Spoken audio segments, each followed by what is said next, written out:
Hey everybody, this is your GM, your back row Dominus, your GM who currently is not on the team right now, but don't you worry about it, Kale, here to bring you episode 17 of the Stack and Shed series. Now, in this series, we're covering all 32 teams, so everybody gets a chance to be talked about, all right? Now, in this series, we're covering a few different topics, and they include what went wrong, what do they need, stack or shed, their draft picks, one move I would do in their cap space right now. In this episode, we're talking about the Broncos, all right? So, Broncos country, let's ride.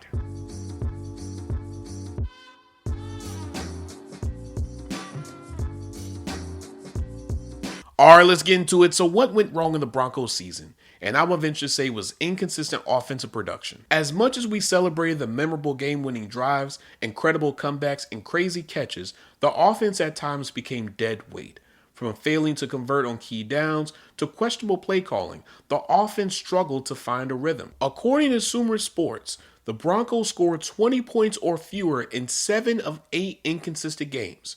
That was week 10 against the Raiders, where they scored 10 points, week 6 against the Jets, where they scored 13 points, week 9 against the Texans, when they scored 18 points, week 18 against the Chargers, where they scored 19 points, week 1 against the Titans, where they scored 20 points, week 3 against the Chargers again, where they scored 20 points, and week 16 against the Jaguars, where they scored 20 points. Here's the offensive stat of all of those games, including Bo Nix's stats. So week 1 against the Texans, the offense had 71 total plays for 317 total yards, 4.4 yards per play, 2 interceptions, 1 fumble, 3 red zone drives for 1 red zone touchdown, which is a 33.3% red zone touchdown percentage. Now in that game, Bo Nix was 40 attempts for 25 completions, 176 passing yards, 1 touchdown, 2 interceptions, 4.4 yards per attempt, and a 62.5% completion percentage. Week 3 against the Chargers,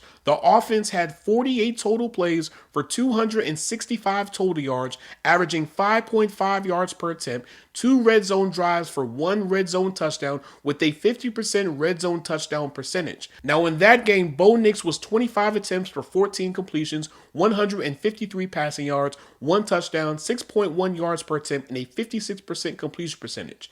Week 6 against the Jets, the offense had 57 total plays for 246 total yards, averaging 4.3 yards per play, 1 fumble, 2 red zone drives for 1 red zone touchdown, and a 50% red zone touchdown percentage. Now, Bo Nix in that game was 30 attempts for 19 completions, 174 passing yards, 1 touchdown, 5.8 yards per attempt, and a 63.3% completion percentage. Week 9 against the Texans, the offense had 61 total plays for 271 total yards and averaging 4.4 yards per play, 1 interception, no red zone drives or touchdowns. Now in that game, Bo Nix was 37 attempts for 18 completions, 173 passing yards, 2 touchdowns, 1 interception, 4.7 yards per attempt, and a 48.6 completion percentage. Week 10 against the Raiders, the offense had 57 total plays for 220 total yards while averaging 3.8 yards per play, 2 interceptions, 3 red zone drives for 1 red zone touchdown, which is a 33.3% red zone touchdown percentage. Bo Nix in that game was 28 attempts for 16 completions, 150 passing yards, 1 touchdown, 2 interceptions, 5.4 yards per attempt, and a 57.1 completion percentage. Week 11 against the Chiefs, the offense had 61 total plays for 342 total yards while averaging 5.6 yards per play, 5 red zone drives for 1 red zone touchdown, which is a 20% red zone touchdown percentage. Now, Bo Nix in that game was 37 attempts for 24 completions, 295 passing yards, 8 yards per attempt, and a 64.9% completion percentage. Week 16 against the Jaguars, the offense had 65 total plays for 445 total yards while averaging 6.8 yards per attempt, 1 interception. They lost a fumble. They had 2 red zone drives for 1 red zone touchdown, which is a 50% red zone touchdown percentage. Bo Nix in that game was 47 attempts for 28 completions, 352 passing yards, 1 touchdown, 1 interception, 7.5 yards per attempt, and a 59.6 completion percentage. Week 18 against the Chargers, the offense had 58 total plays for 240 total yards while averaging 4.1 yards per play, 5 red zone drives for 0 red zone touchdowns. Bo Nix in that game was 23 attempts for 14 completions, 141 passing yards, 6.1 yards per attempt, and a 60.9% completion percentage. Regardless of how you feel about the performance of this offense, we can clearly see that there was a rhythm of dysfunction throughout the entire season. Now, with that being said, what do the Broncos need? And that is more offensive production. With the promotion of Davis Webb to offensive coordinator and primary play caller, I expect this offense to become more consistent, explosive, and expand the roles of their playmakers, as this is the first time that Sean Payton has relieved his duties as primary offensive play caller. And with the acquisition of Jalen Waddle, the Broncos now have a receiver who is explosive enough to create separation at the line of scrimmage while playing the Y and Z. Because last year, this offense lacked explosive plays. According to Sumer Sports, out of 1,055 total offensive plays, the Broncos offense only generated 138 explosive plays, which only accounted for 13.8% of their total offensive plays. Now, if you break that down even more, that's 84 explosive passes, which are passes of 15 yards or more, and that only accounted for 14.7% of their passing attempts. Now, they have 54 explosive rushes, which are rushes of 10 plus yards or more, and that only accounted for 11.7% of their rushing attempts. Now, these numbers make sense because when we look at the players that contributed the most, it was J.K. Dobbins before he got hurt, Courtland Sutton, Troy Franklin, Evan Ingram, and R.J. Harvey. J.K. Dobbins' stat line was 153 rushing attempts for 772 rushing yards, 5 rushing yards per carry, 4 rushing touchdowns, and 21 rushes of 10 plus yards or more. But when you look at his stats per game, he averaged 15.3 rushing attempts per game for 77.2 rushing yards per game. Now, when we look at R.J. Harvey, for instance, he had 146 rushing attempts for 540 rushing yards, 3.7 rushing yards per carry, 7 rushing touchdowns, and 8 rushes of 10 plus yards or more. But if you look at his per game stats, he averaged 8.6 rushing attempts per game, 31.8 rushing yards per game, and 3.7 rushing yards per carry. Now, if you look at Courtland Sutton, he had 124 targets for 74 receptions, 1,017 receiving yards, 7 receiving touchdowns, and 13.7 receiving yards per reception. But looking at his per game stats, he averaged 7.3 targets per game, 4.4 receptions per game, and 59.8 receiving yards per game.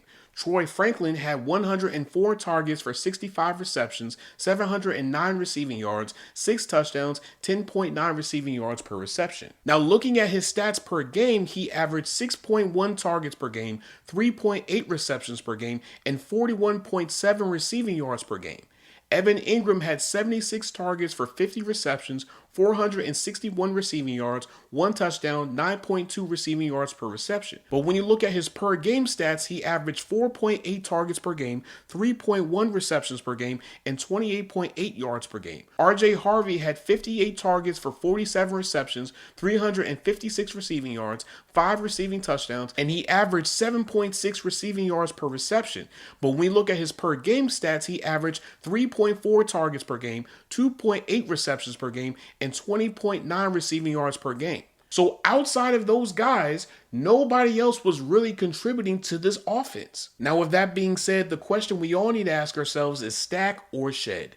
And I would venture to say stack. And the reason why I say this is because the Broncos were just a few plays away from going to the Super Bowl. There's no need to shed what has taken over 5 years to build. Instead, the Broncos need to identify the problems that lingered into the playoffs, create a solution, and continue to attack the offseason. As of right now, I believe the Broncos are the best team in the AFC West and one of the front runners to make it to the Super Bowl. Looking at their draft picks, they have their second, 2 fourths, a fifth, and 3 sevenths.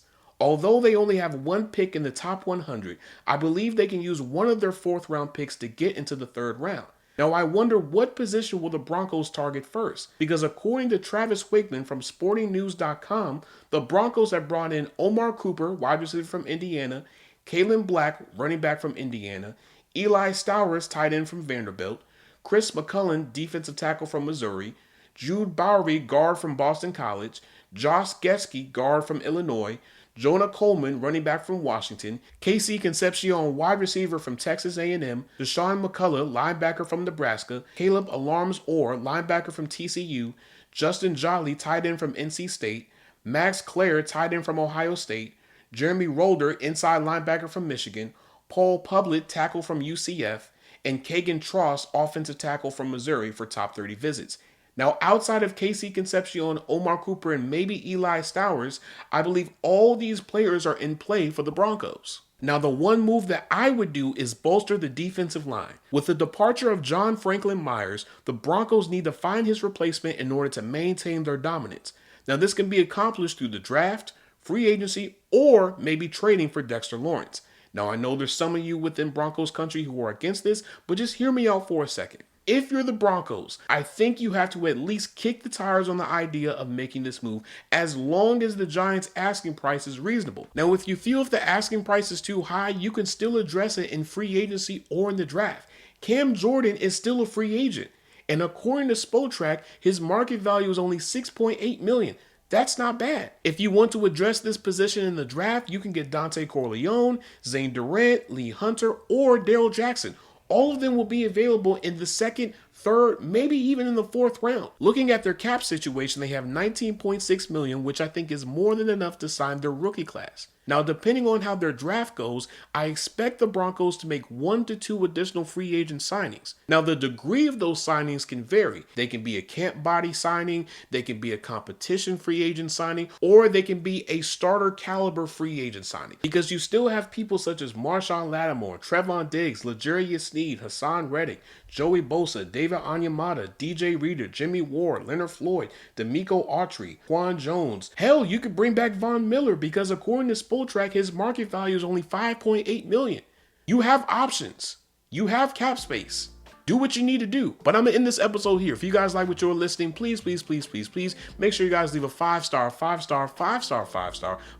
review on anywhere and everywhere that you can listen to podcasts, okay? We are available on Apple, Spotify, and a few other places. Now, if you want to access those places, go on Google, type in rss.com Football Junkies Podcast. It should be the first link. And when you click on that link, it'll take you to our rss.com page where you can listen to this podcast on your online browser. Now, there should be a box that says listen to. When you click on that box, it'll give you a plethora of different places that you can listen to this podcast, all right? Now, for my YouTube people, like, share, subscribe, turn the notification bell on, leave a comment down below. Let me know your thoughts on anything and everything that I have said in this episode or in previous episodes. Am I right? Am I wrong? Let's talk about it, all right? Now, you can follow us on YouTube at Football Junkies Pod.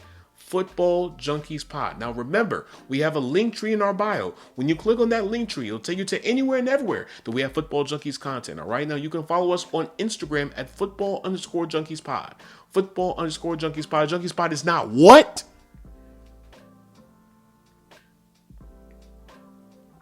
It is together, not spaced. Okay. It is together, not spaced. Football_Junkies Pod. Football_Junkies Pod. You can follow me on TikTok at Football Junkies Pod. Football Junkies Pod. I got some clips. I'm going to post them. Give me a little bit of time, all right? You can follow me on Blue Sky at GMKale. GMKAILE. GMKAILE. You can also follow me on Twitter at GMKale. GMKAILE. GMKAILE. As always, I hope I gave you guys the fix that you guys need. I love you guys. I appreciate you guys so much. Thank you guys so much for listening to the best football podcast that you can listen to on a week-to-week, day-to-day basis. And as always, this is your GMK signing out. Peace and love. Later, guys.